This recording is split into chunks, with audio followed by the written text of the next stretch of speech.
And let's start with, I guess, the most important question for me is it okay to want to make a lot of money?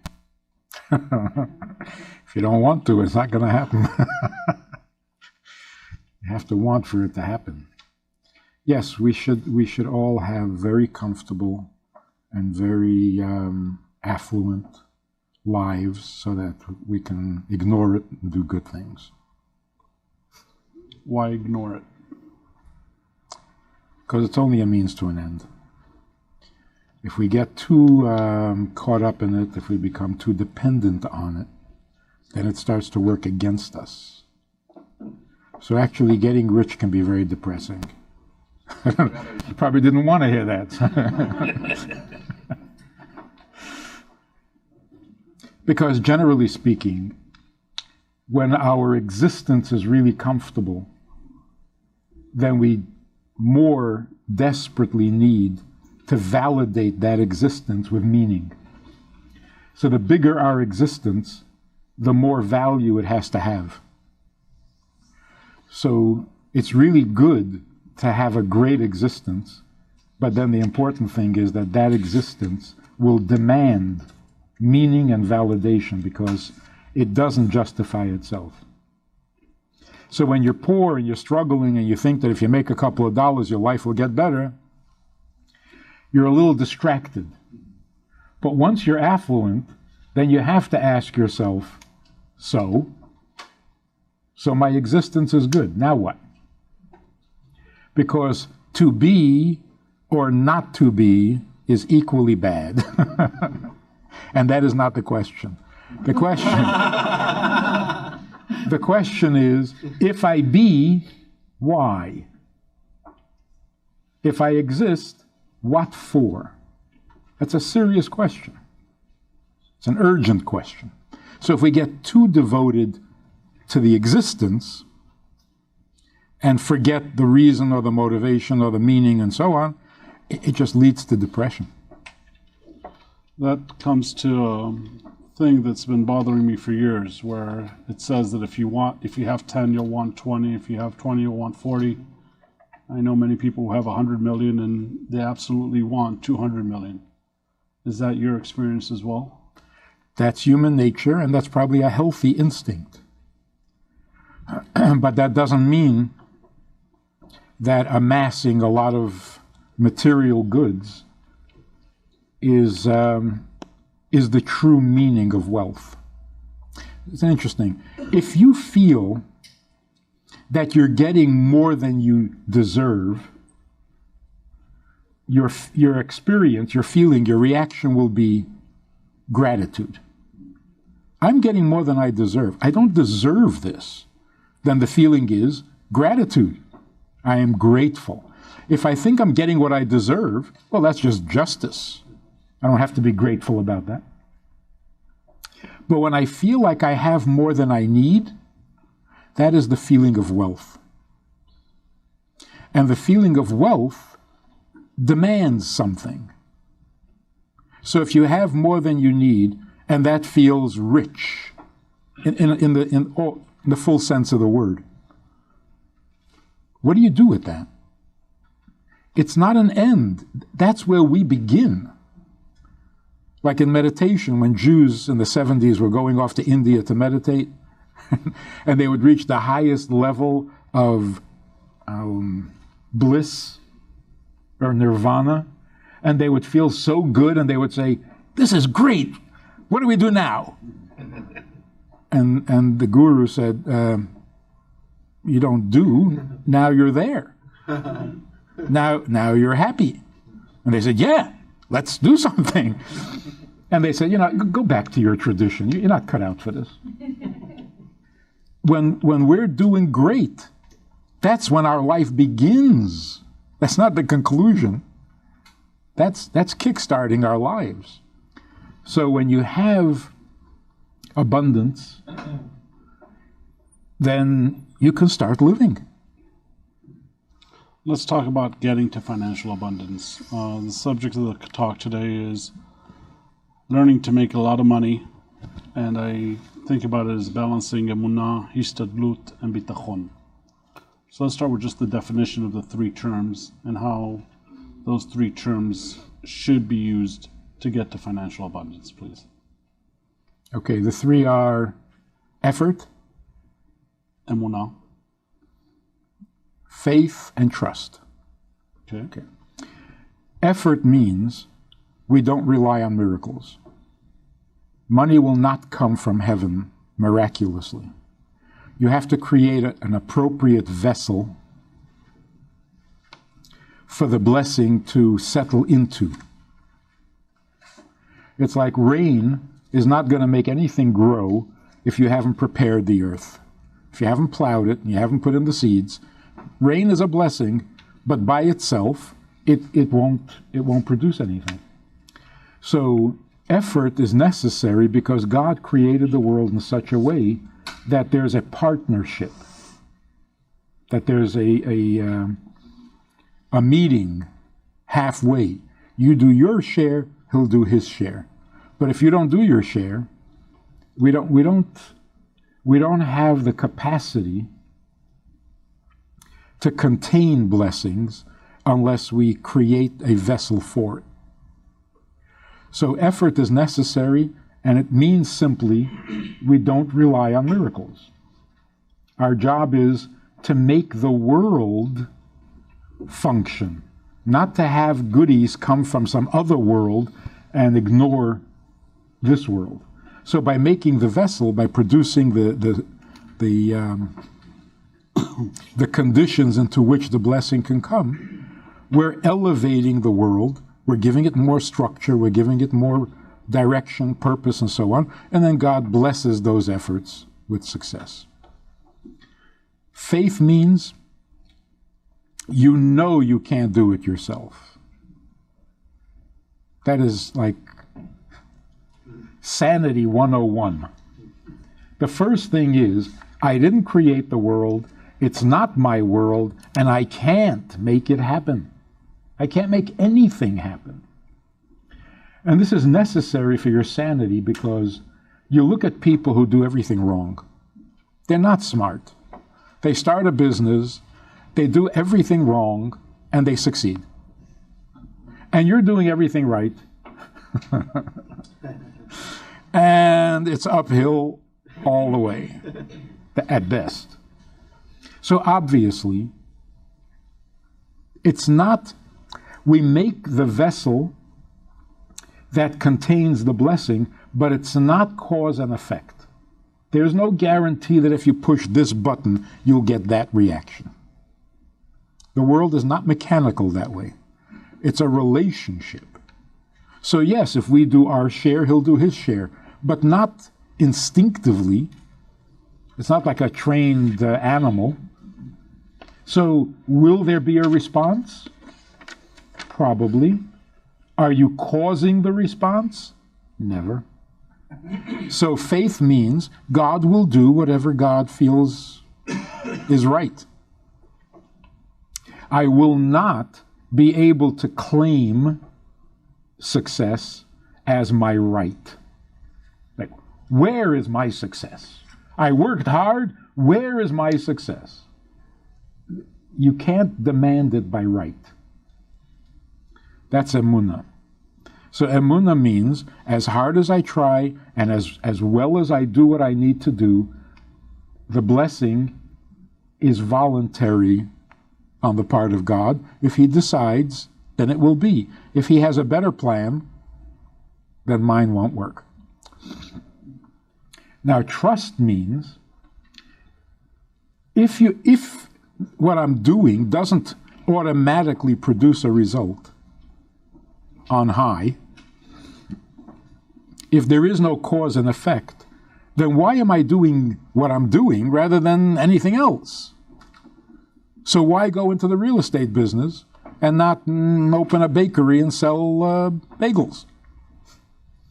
If what you do doesn't automatically and guaranteed results, then you have all these doubts. Well, then maybe I shouldn't be doing this. Maybe I should be doing that. Trust means that you're confident that God will respond to your effort. Although you chose the effort, although you picked the business, you decided which vessel to create. Is that the right vessel? Is that the wrong vessel? You have to trust. If you make a vessel, God will respond. Out of goodness, out of generosity, out of kindness, and out of His desire to have a rich world. So this, I think, is an important principle. When we want to be rich, are we fighting God on this? Because we're not born rich. Well, if we're not born rich, maybe we're not supposed to be. Maybe He doesn't want us to be rich. So we're arguing with Him, we're fighting with Him, we're trying to twist His arm. What makes you so confident that He's going to let you be rich? And I think the best answer is, He wants you to be rich much more than you want to be. Because He made a big investment in creating this world. You didn't. You're here for a couple of years and then you're leaving. He's stuck with it. So who wants this world to succeed more? Of course, the Creator. It's His project. He wants us to be healthy. He wants us to be successful because He wants His world to work at peak performance. So you're not fighting God. It's not like you want to be rich and He doesn't want you to, and you have to outsmart Him. So you trust that He will give you the blessing, not because He owes it to you, but because He's more interested in it than you are. That's called bitachon. I find that some people use bitachon or emunah as a crutch for laziness. So they say, hey, if God wants me to be rich, I'll be rich. And I only need to work 1 hour, or it's okay if I miss the meeting, or if it's okay if I'm running late. Everything that should be will be, and therefore I don't need to stress it. Well, if you want to be rich and you open a little candy store, maybe that's what you call rich, and that's all you're going to get. If you create a small vessel, then you'll get a small blessing that fits the vessel. You want a bigger blessing, create a bigger vessel. God is not going to force feed you. You're not going to force money in through your window. If you want more money, open the window. Make a bigger window. So the response from God is according to your capacity. If you don't have the capacity to handle wealth, He's not going to give it to you because it's going to destroy you. So if you're thinking small, He'll give you small, because otherwise it'll overwhelm you. You want more, well then think big. Thinking big means you do attend the meeting. You do make the investment. You do make the effort. If you're going to sit back and have a little vessel, fine, you'll make a living. On the other side, though, working 22 hours a day is not correct. Working 22 hours a day is not correct because you have to balance the condition, the value, the quality of your existence with the purpose for which it exists. So if you're putting in 22 hours a day just in getting your existence comfortable, when are you going to attend to the purpose and the meaning and the value of that existence? So you've got to balance your time with getting rich and knowing what to do with it. You're spending all your time getting rich, and where's it going? Some rabbi asked one of his congregants, do you have time to study? He said, no, I have no time to study. I have to work, I have to make a living. He said, why? He says, to send my kid to yeshiva. So the rabbi said, everyone I ask tells me the same thing. Who is this kid that everyone is trying to send to yeshiva? And when that kid grows up, is he going to come and tell me that he's too busy to study because he has to send his kid to yeshiva? When are we going to get to the punchline? So if everybody is working full time to make it possible to go to yeshiva and nobody actually goes, what are we doing? So you make your life, your existence better you establish yourself comfortably so that you can live a life. But then you have no time for it because you put 22 hours into. Where is your life? Where is that happening? And in very simple language, you put in a long day at work and then you come home. What is home to you? A break from life? This is where you can collapse and chill out? Or when you come home, this is where your life happens. At work, that's where your existence takes shape. So if you don't have time and energy and interest in the life because you're putting 22 hours into the existence, you're going to get depressed. As a real estate agent, a lot of realtors make their business, and a lot of salespeople make their business either by door knocking or head knocking or cold calling.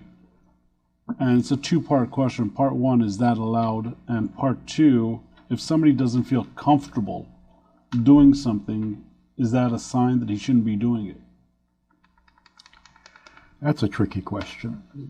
Because if we did only what we feel comfortable doing, I don't know if we would ever accomplish anything great.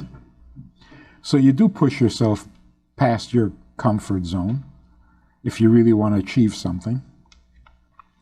But there are also times when you're pushing not against your comfort zone, but against your capacity. And you really should be trying something else because you're not cut out for this.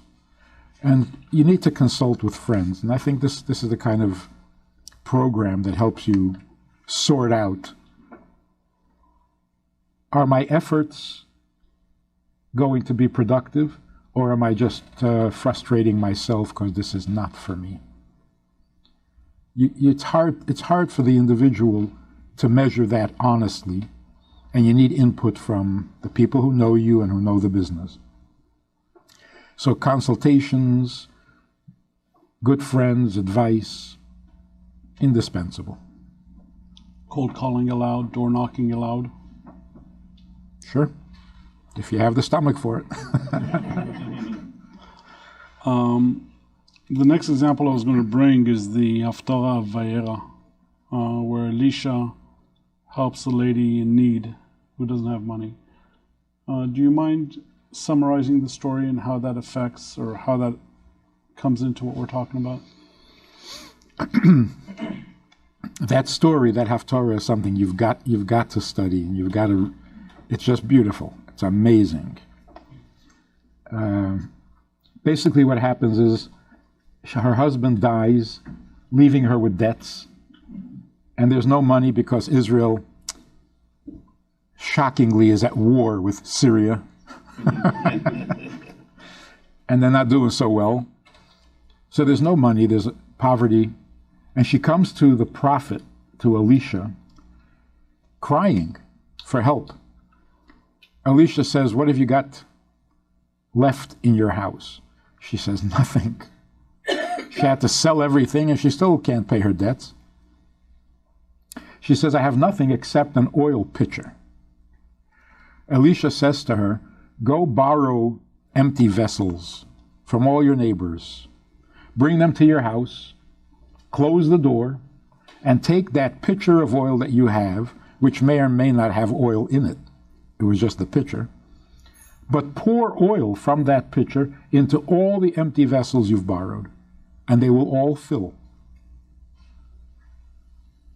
And then you will sell the oil and be able to pay your debts and have enough to live on for the rest of your life." So she goes and she does this.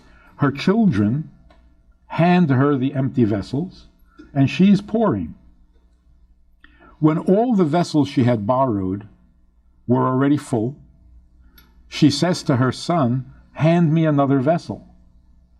And the boy says, "We don't have any more vessels." And the oil in the pitcher stopped. So the commentaries tell us, what is the Torah trying to say here? It tells you, when the vessels were all full, she said, "Hand me another vessel." Why? Because the oil was still flowing. When the son said, "We don't have any more vessels," then the oil stopped flowing. which means the fact that the vessels were full did not stop the oil, did not end the miracle. When somebody said, we don't have any more vessels, that stopped the miracle, that killed it. The important message and lesson here is, what you verbalize has a powerful effect.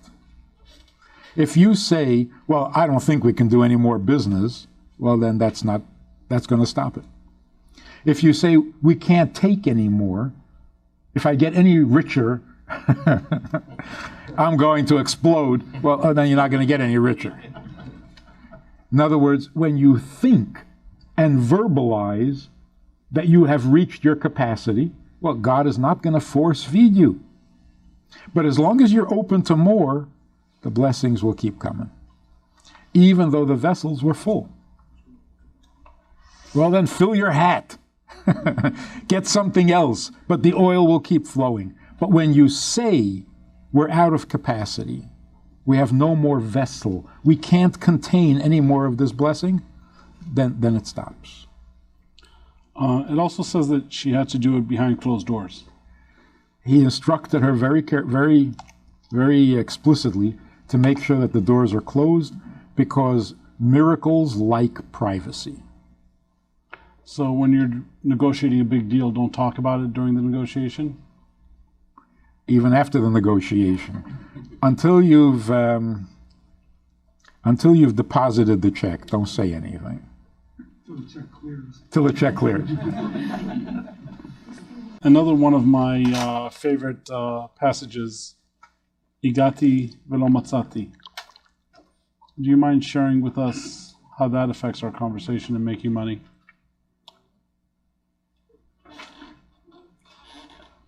In our partnership with God, He promises that no effort will ever be wasted. If you're putting in a sincere effort, a genuine effort, it will not be wasted. God creates the world very efficiently, and He expects that our efforts and our investment and our input will also be efficient. He doesn't like, nature doesn't like waste. That's because of who created it. God doesn't like waste. And so if you're putting in an effort, it will succeed. Now again, it's not cause and effect.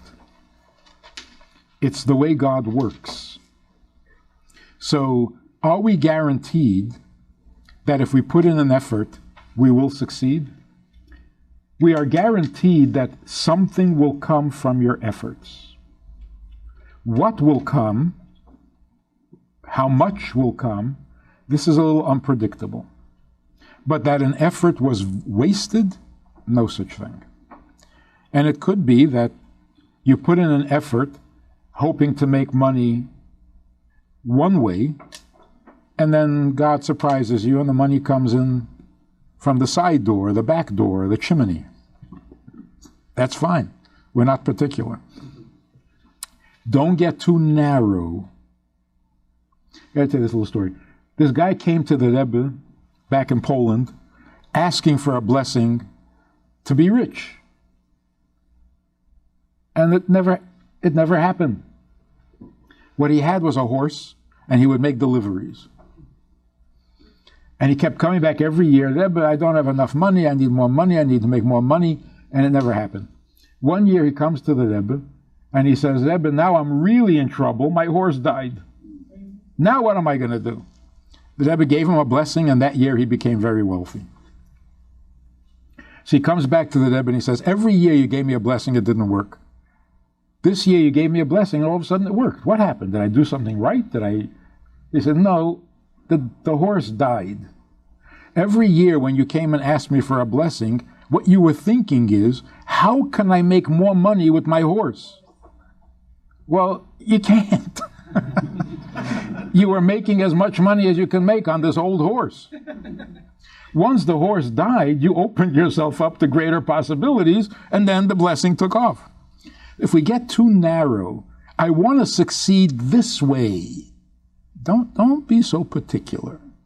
You put in your effort and success will come. Like they say on the airlines, check out to see where the doors are and they might be behind you. That's very smart. The blessing could be coming from behind you, so stop running towards it. Let it catch you. So, if you try, you will succeed. But don't narrow the opening. Don't narrow the possibilities. Try what you're trying. Let success come any way it wants. Don't be particular. Let's end with a couple of definitions. Who is strong? The Mishnah says, who is strong? A person who can control his temper. Temper meaning personality, not just anger. Who is rich? He who is content with his lot. Who is smart? Who is a chacham? One who learns from everybody. And who is honored? One who gives honor to all creatures. Now this needs a lot of commentary, because none of it makes any sense. How do you get to be smart? By learning from everybody or by learning from smart people? You're not going to get smart if you don't hang around smart people. Who is strong? One who controls his temper. You control your temper, nobody will ever know you're strong. You get really angry and destroy and destroy the whole city. Oh, now we know you're strong. So it seems to be like promising something and then limiting it. Who is honored? The one who honors all people. No, you hang around with lowlives, nobody's going to honor you. You're ruining your reputation, and you're going in the opposite direction. But the most puzzling is, who is rich? One who is happy with his portion. That's like bait and switch. You started off telling me who's rich. You end up telling me who's happy. And you can say, well, happiness is a form of wealth. Not, sorry. I want to know who's rich. So what is the Mishnah saying? Turns out like this. The Mishnah is saying, who is rich? What do you mean, who's rich? Take a look at his bank account. What kind of question is who is rich? What is a mystery? Rich people are rich. Poor people are not, no matter how happy they are. So a person who's very happy is a very happy poor person. He's not rich. What the Mishnah is saying is, if you're going to be rich, there's a certain condition. Be happy with your portion. Otherwise, the wealth will work against you. Like, for example, a person gets rich. All of a sudden, because he has money, he doesn't like his wife anymore. And he has no time for his children. And his house is not comfortable. And the city he lives in is not right for him. And all of his friends are annoying. See, you became rich, and all of a sudden your portion in life is not good enough for you. The wealth is killing you. So to be wealthy and not suffer, you should be rich and content with your lot. It doesn't mean content with how much money you have, because if you're content with that, you're not going to get rich. So it doesn't mean you are rich if you don't need any more money. That's not rich. That's just content. What it's saying is, of course you should get more money. But getting more money doesn't mean that you have to trade in your wife, or your husband, or your house, or your friends, or your city, or your Judaism. And the same is true with strong. Who is strong? A person who controls himself. It doesn't mean that if you control yourself, you're strong. Could be you're timid. If you're a very strong person, and you don't want your strength to destroy you, then you need to control your own impulses. Otherwise, your strength will start to work against you. So who is strong? Somebody who can beat up everybody else. But if you don't also control yourself, it will turn against you and you'll beat yourself up. Who is smart? If you can't learn from all people, you narrow your sources of information, and your wisdom, your smarts, will lock you up in a certain place. You know, you can only you can speak only to educated people, and your knowledge becomes sterile. You live in an artificial world. Who is honored? Not somebody who honors others. You're honored because you're a great person and you do great things. But if you don't want that to start destroying you and get, you know, a little arrogant and selfish and so on, as you're being honored for all the great things you do, make sure that you spread that honor so that it doesn't destroy you. So wisdom, wealth, strength, and honor are great things. But if you don't know how to handle it, it will hurt you.